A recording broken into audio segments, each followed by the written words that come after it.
The fluorescent lights in cell block D hummed with the sound of dying insects. That was all you could hear, besides the dripping.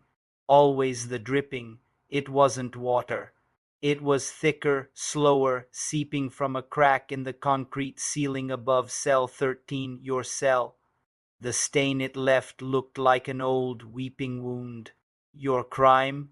It didn't matter anymore. Inside, you were just meat. Number 781. The air tasted of sweat, despair, and something metallic like old blood on rust. The guards' eyes were flat, dead things. They saw you, but they didn't see you. You were already part of the concrete. But the real horror wasn't the violence you saw in the yard, the shivs hidden in shadows, or the predatory stares. It was the silence that ate you alive, the crushing weight of time stretching into an endless gray void. You counted cracks in the walls. You traced the patterns of the weeping stain. You listened to the madman in cell 14 whisper to the roaches. Then came the scratching. It started faintly behind the wall beside your bunk.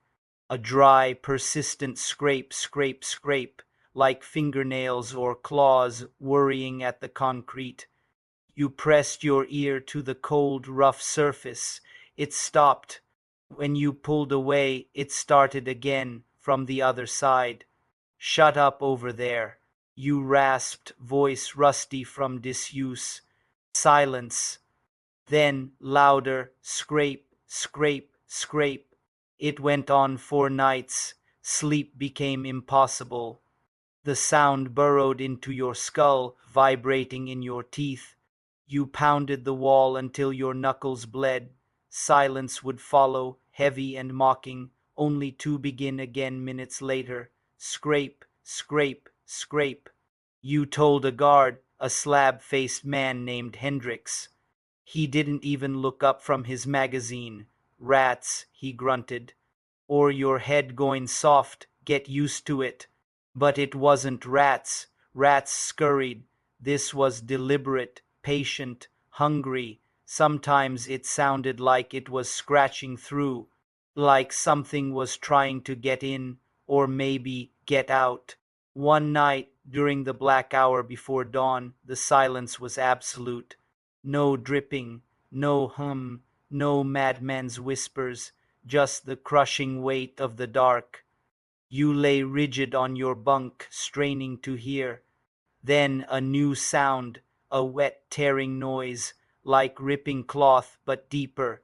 It came from cell 13, your cell.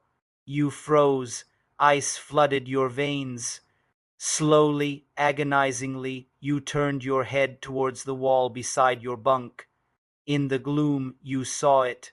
A patch of concrete near the floor was moving, bulging inward. Pulverized dust trickled down.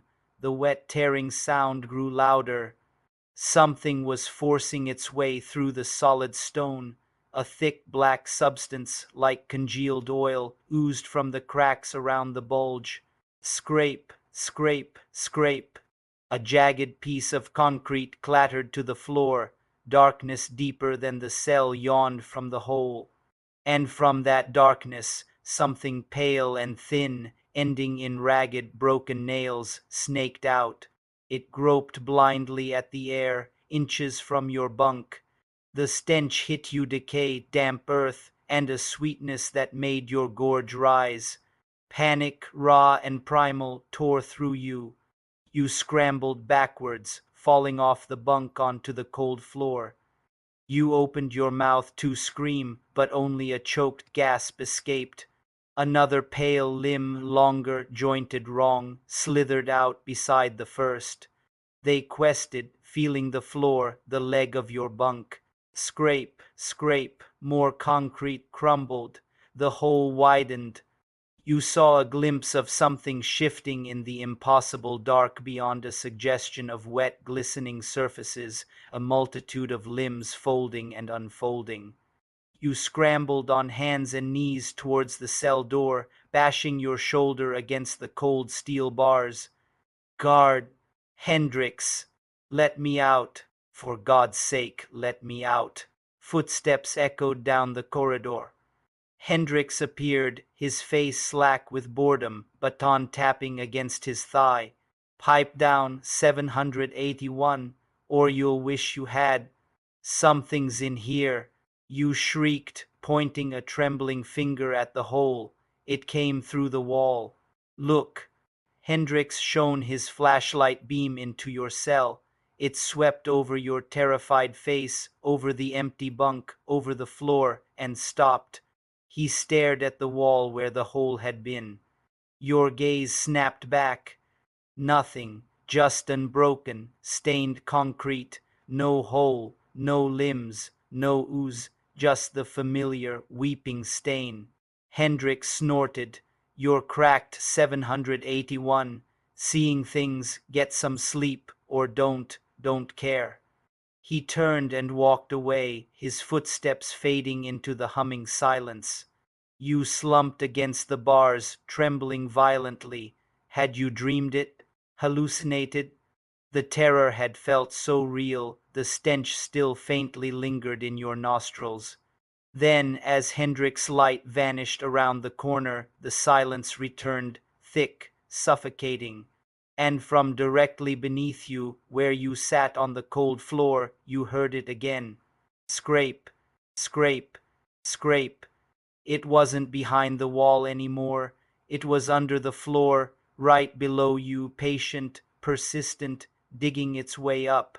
You pressed your hands over your ears, squeezing your eyes shut, but the sound wasn't outside. It was inside now, inside the concrete, inside your bones, inside the crushing, endless gray that was your life. You realized the horror wasn't just what might come through the walls. The horror was the prison itself, a living tomb, slowly digesting you, while things that belonged in the dark between the stones gnawed at the edges of your sanity, waiting for the concrete to finally give way. And you knew with chilling certainty that when it did, Hendricks wouldn't hear you scream. No one would. The scratching would just stop, and something else would begin.